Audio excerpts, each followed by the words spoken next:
Isang mapagpalang araw po sa ating lahat. Ngayong araw is nandito pa rin tayo sa ating series which is yung God's Love and Faithfulness. Ngayong araw is aalamin naman natin kung ano nga ba ang main agenda ng Trinity or ng Holy Trinity. With that, ang Bible verse na ating tatalakayin ngayong araw ay ang Psalm chapter 138 verse 2. So, sabi rito, I give you thanks, O Lord, with my whole heart. Before the gods, I sing your praise.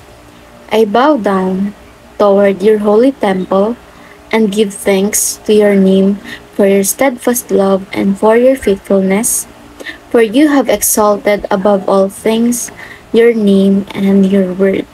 So, in Tagalog translation naman, ako'y nagpapasalamat sa iyo, O Panginoon, ng aking buong puso. Sa harapan ng mga Diyos ay aawit ako ng mga papuri sa iyo. Ako'y yuyukod paharap sa iyong banal na templo at magpapasalamat sa iyong pangalan dahil sa iyong tapat na pag-ibig at katapatan, sapagkat iyong pinadakila ang iyong salita sa iyong buong pangalan. So yung pinaka main point nga lang nito, 'di ba, is yung pag-glorify ni God sa pangalan niya. And tayo rin, kasi sabi dito, I give you thanks, O Lord, with my whole heart. Yun yung sabi ng isang salmista. Kasi nga we're talking about Psalm chapter 138 verse 2. And nakalagay din dito na ipinadakila ang iyong salita sa iyong pangalan. So this Bible verse is all about glorifying Him and glorifying His name. So, para mas mapalalim pa ang pagkaunawa natin dito sa Bible verse na ito, is proceed tayo sa ating teaching. Number 1, we praise God for His love and faithfulness. So, tayo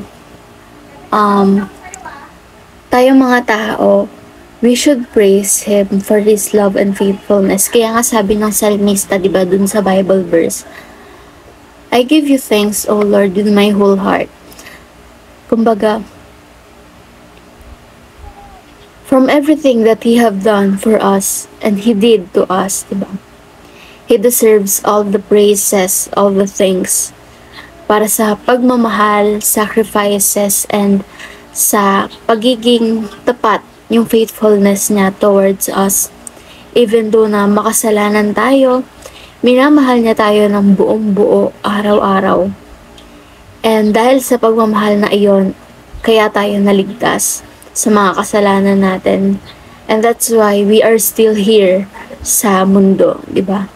So, yung pagmamahal ni God sa atin and katapatan niya, nako-conquer nun lahat ng bagay, na to the point na kahit sobrang makasalanan tayo, andito pa rin tayo sa mundo living our own comfort, diba?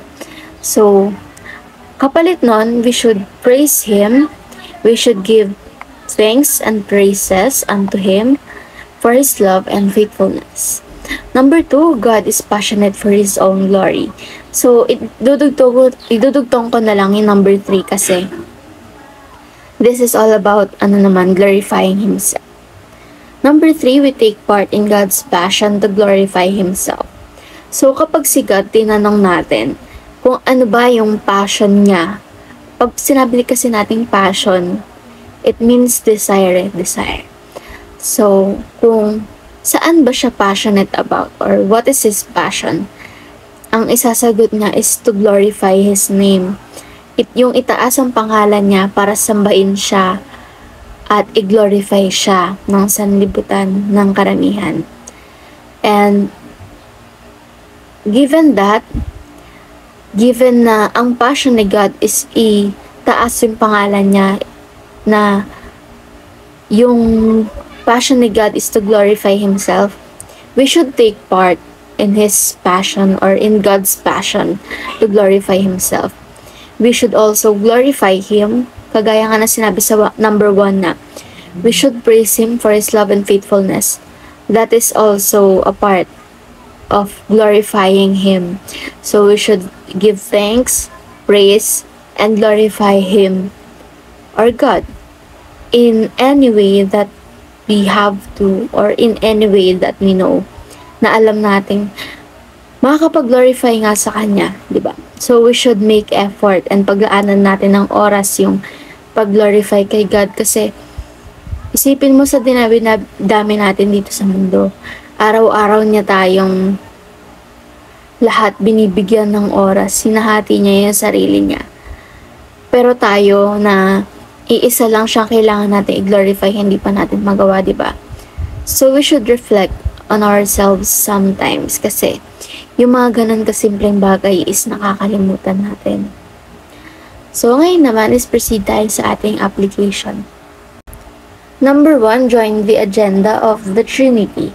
So, yung agenda ng Trinity is to glorify God nga, diba? Kagaya nung isinasaad sa Bible verse kanina and sa ating teaching. So, we should join the agenda or the agenda of the Holy Trinity, which is to glorify God.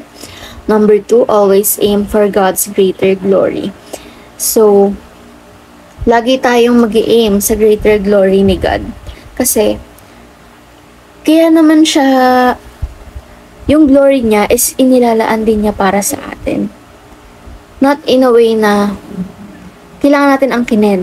What I mean is, He is God because He is a God for us.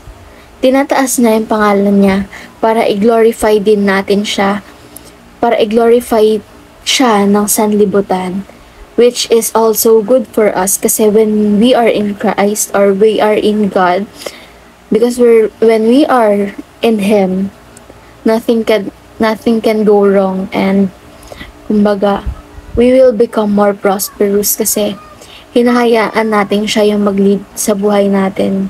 Kasi nga, we are aiming for His greater glory, diba? And number 3, benefit from God's agenda. So, yung agenda ni God na, or yung desire niya to exalt His name, is also magbe-benefit din pala tayo. Pero hindi natin dapat siya gina-glorify thinking about that benefit only. We should glorify Him thinking or focusing only on Him. Kasi yung benefit na yan, kusa nang dadating sa yan. Kasi nga mahal tayo ni God. Even kahit wala tayong hiling sa Kanya, siya mismo magbibigay sa atin or maglalapit sa atin ng mga bagay na kailangan natin. So, even on the simplest thing na hindi natin nakikita or napapansin, marami tayong benefit na nakukuha kay God. Marami siyang bagay na ibinibigay sa atin kahit hindi natin nakikita or napapansin. So, we should not count kung ilan yung natatanggap natin sa Kanya.